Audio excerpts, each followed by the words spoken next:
હરિનો ભજન કરો એવા જ તારે જીવડાને જોખમ લાગશે મન લોભે.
સગરો નહીં આવે કોમ સગરો નહીં આવે તો જેવા ખાવો પીવો ડેરી જેવા પરો મન લોભે.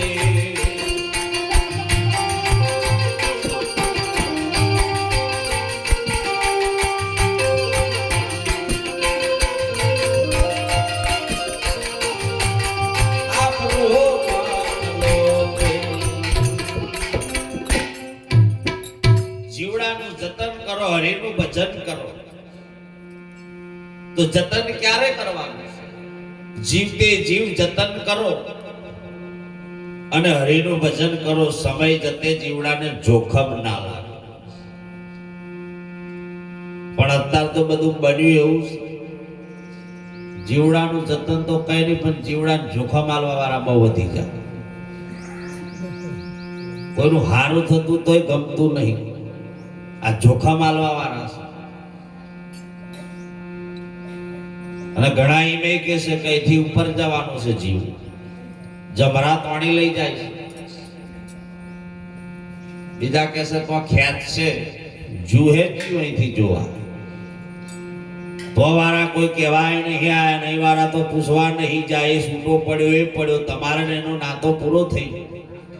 હે અર્જુન, જેનો જન્મ થાય એનો નાશ છે, અને જન્મ શરીરનો થાય અને શરીરનો નાશ થાય. જીવ મરતોય નહીં, જન્મતોય નહીં, અને જીવ એ જ શિવ છે. એ તો આપણી અજ્ઞાન દશામાં આપણે એને જીવ દશામાં ગોઠવેલો છે. બાકી બધાની નજરમાં આવ્યો હોય તો બાબો જન્મ્યો, બેબી જન્મી એવું નક્કી થાય, પણ જન્મ તો શરીરનો જ છે ને ભાઈ. છેલ્લે ઘેડી ઘેડ પણ આવે ને શરીર કોતી દેહ પડી જાય ને દેહ ભૂમિકામાં જીવ છુટકારો મેળવે. એટલે એને તમે બાળી ના દો, દાટી ના દો, જળ સમાધિ ના લીધો, ત્યાં સુધી એ જીવ પણ મુક્ત થયો ને. એક ખોળિયું આ તો બીજું ખોળિયું ધારણ કરી લેશે. કેમ કે ગાડીની ઉંમર થાય એટલે પછી પાછી ફરી એવી ના થાય. ચોહદી ગેરેજ માં લઈ ગયો. આ શરીર એક જ ગાડી જ છે, પણ આ ગાડીની અંદર જે બિરાજમાન છે, તમને કોટો વાગે તો શરીરને વેદના થાય કે રહેવા વાળાને વેદના થાય. આ બહુ સમજવા જેવું છે.